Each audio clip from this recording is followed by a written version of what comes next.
kylmä. 10 astetta. Hyi saatana.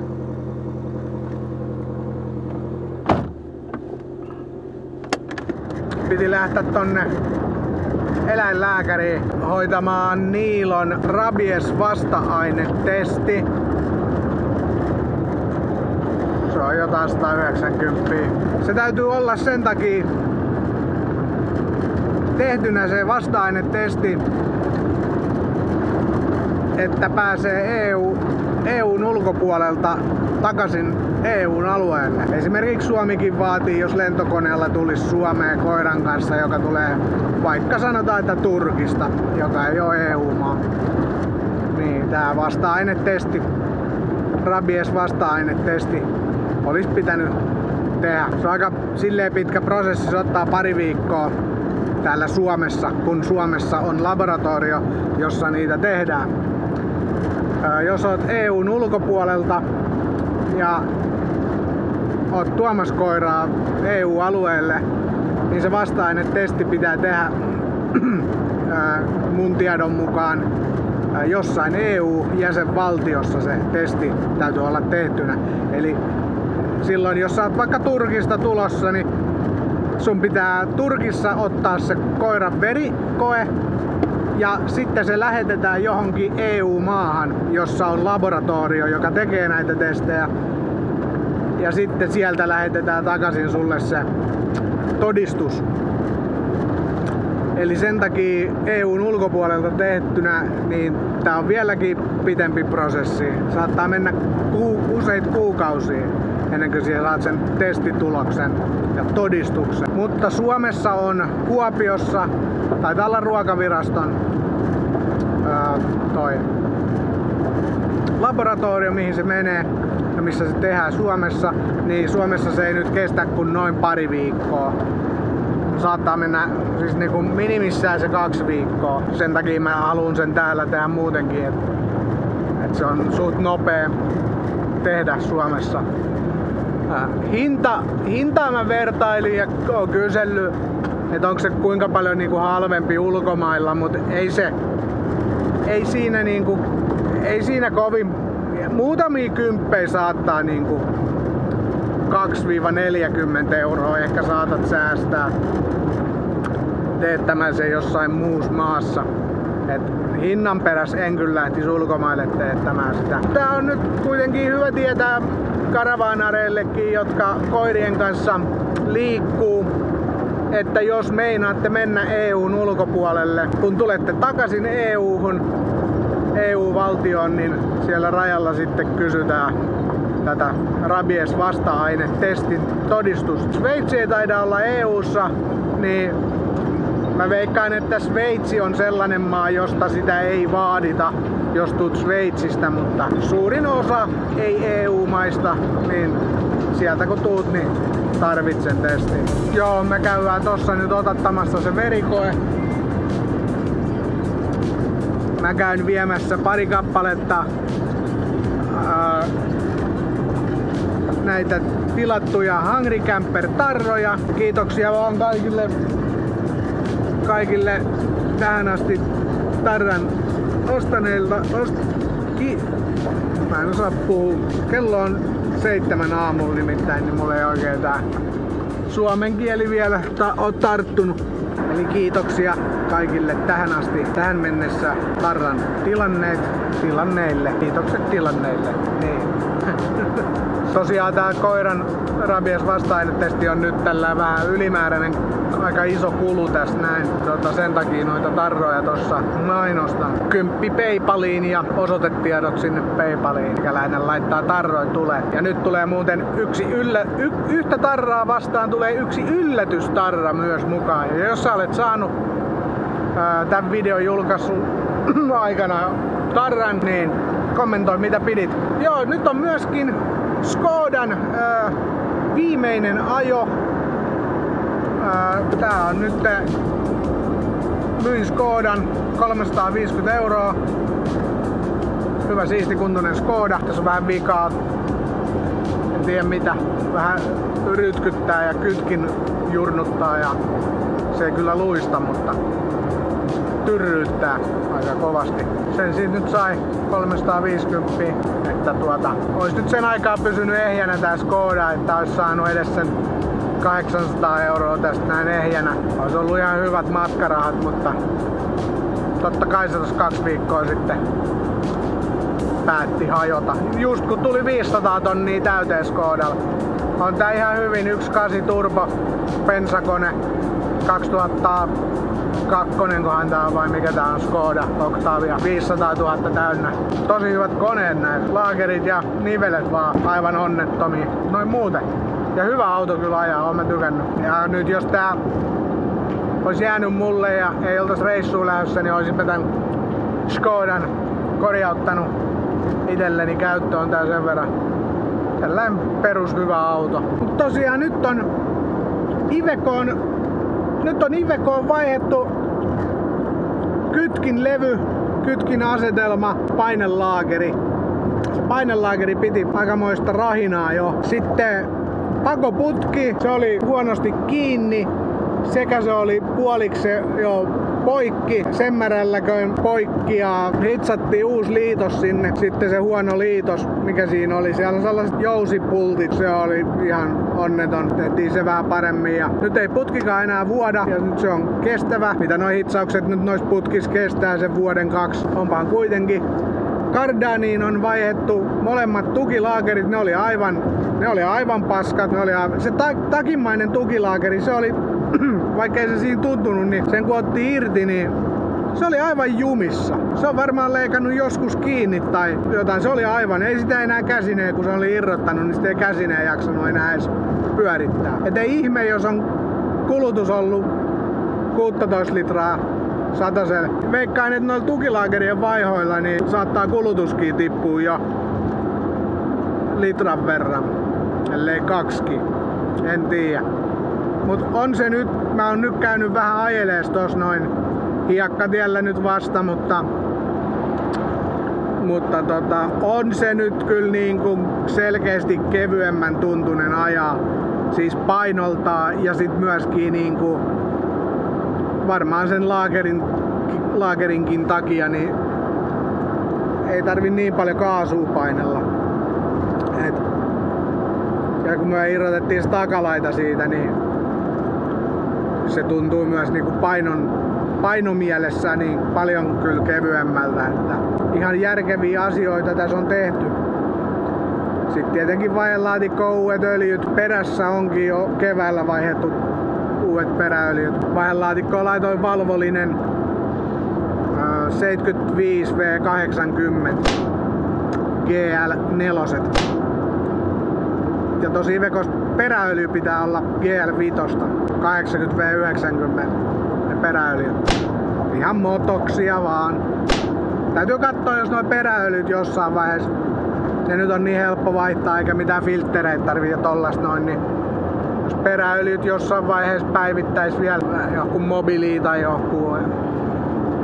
En mä tosta motoksista tiedä, että onko se niin paskaa kuin ehkä vois kuvitella, että joku Motonetin oma merkki ei välttämättä olisi ehkä parasta, mutta en mä tiedä, moottoriöljy kuumenee niin paljon enemmän, että ehkä siellä ne laatuerot sit vasta on niinku tärkeämpiä moottoriöljyssä kuin jossain peräöljyssä. En tiedä. Jos on hyviä suosituksia hyvistä peräöljymerkeistä tai muutenkin öljyistä, moottoriöljytkin, niin moottoriöljyt, en muista kyllä moottoriöljy. Täyssynteettiin piti olla tos. Mulla on nyt osa synteettiin motoksi sielläkin. Ne mä kyllä vaihan. Mä tilasin jo ton öljysuodattimen Autodogilta, niin sekä raitisilmasuodattimen. Se on kyllä helppo vaihtaa tos Ivecossa toi raitisilmasuodatin. Jos sen moottoriöljyt vaihtais vielä ennen reissua, niin jotkut mobiiliin täyssynteettiset, en muista 75V. Mikä se oli? No joku se oli, me Ivecolle soitin ja kysyin. Joo, tällaista höpöttelyä nyt tähän aamuun ja me mennään eläinlääkäriin.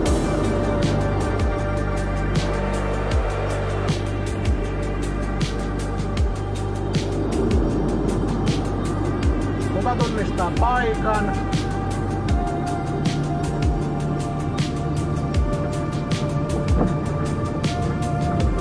Tunnistitko paikan? Kommentoi kommenttikenttään, missä ollaan. Monet karavaanarit varmasti tunnistat.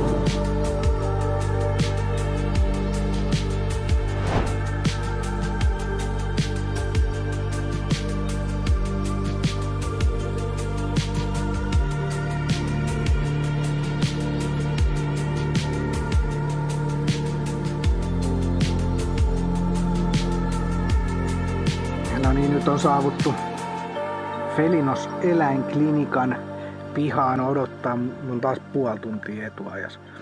Tuli lähettyä vähän aikaisemmin. Kyllä on noi postimerkit nykyään kalliit. Kävin vaan tossa miettii. 2,50 €. Ihan perus kevyen pienen kirja. Ihan sama kuin postikortin lähettäis. Jopa kevyempikin. 2,50 €. Onhan se nyt aika paljon. Eikö se ennen ollut jotain 50 senttiä? No, se on mitä se tuli vaan mieleen. Hinnat nousee ja palvelut huononee. Ihan joka asiassa. No niin, Niilolta verikoe otettu. Ite pitää mennä. 90 maksoi se verikoe ja ite pitää vielä viedä pakettipostiin. On tää ja maksaa vielä postimaksukin. Sitten se menee ruokavirastolle toi verikoe. Siellä ne testaa sen. Menee ehkä pari viikkoa. Tai siis vähintään pari viikkoa. Toivottavasti parissa viikossa ehtii. Et saattaa mennä kuukausikin. Who knows? Valtion virasto, niin siellä ei välttämättä kovin paljon kiirehditä asioiden kanssa. Mutta ei tää nyt mikään Espanja kuitenkaan ole. Mutta toi oli nyt 91 € toi verikokeenotto eläinlääkärissä. Sitten tässä on, tää on tällaisessa biologinen aine tällaisessa paketissa ja se lähtee pikapostina. Se on huomenna jo perillä. Ne sanoi tuolla noin, että mä voin sen niinku, ois nekin sen laittanut, mutta se olisi vasta mennyt kello 1 ja sitten ne epäili, että jos ei se ehikään lähteä tänään tai niinku, että varmiten kun vien itse sen tonne postiin, niin se ehtii tässä kello on nyt 9, niin ehtii varmasti tänään sitten lähteä, niin se on huomenna perillä, niin mahdollisimman nopeasti päästään. Meillä ei tässä kuitenkaan reissuun lähtöä ole mitään muuta oikeastaan enää kuin odottaa toi Niilon tulos, että se 2-3 viikkoa. Kyllä mä nyt odotan, että 3 viikossa se on homma hoidos, niin silloin tuossa syyskuun puolesvälissä ehittäisi puolenvälin paikkeen vähän jälkeen.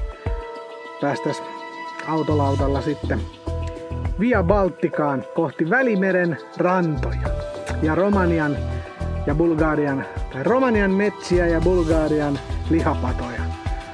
Ja sittenhän me päästään Turkkiin myös, jos vasta-aineita on ja kaikki menee ok tässä Niilo-hommassa, että saadaan se todistus siellä. Eläinlääkäri sanoi, että välttämättä kaikilla koirilla ei ole niitä rabieksen vasta-aineita, vaikka rokotukset olisikin kunnossa. Että ei tää niinku mikään ihan itsestäänselvyys ole tää asia, että kun rokotteet vaan on, niin että koiralla on niitä vasta-aineita.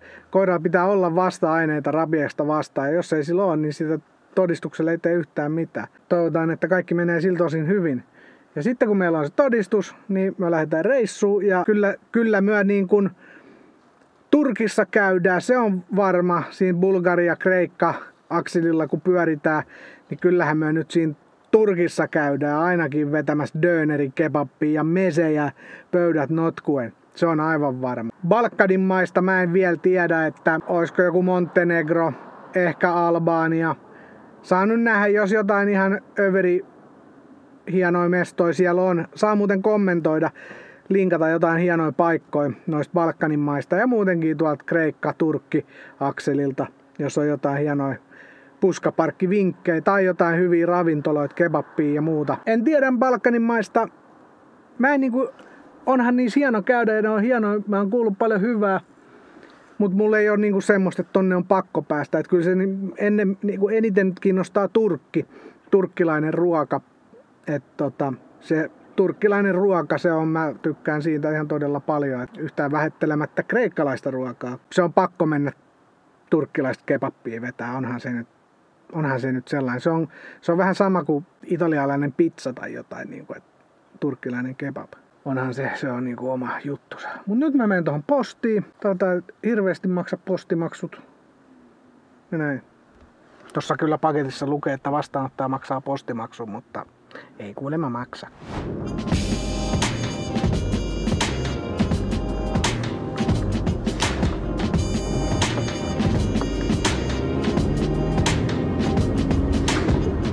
5 se maksoi toi postitus. Se on joku se ei mene niinku tavallisen postin sekaan, vaan se menee joku erikoislaatikkoon sen takia, kun se on tollanen verinäyte, joku tällainen biojuttu, niin niillä on joku oma lootaso, niin ne menee eri reittiin kuin tavallinen posti. Kyllä ne tossa vakuutteli, että kyllä se menee. Se jotkut pikatarrat se siihen laittokin, vaikka en mä mitään pikalähetystä siihen varsinaisesti maksanutkaan, mutta laittovat jotkut pikatarrat varmuuden vuoksi siihen. Niin.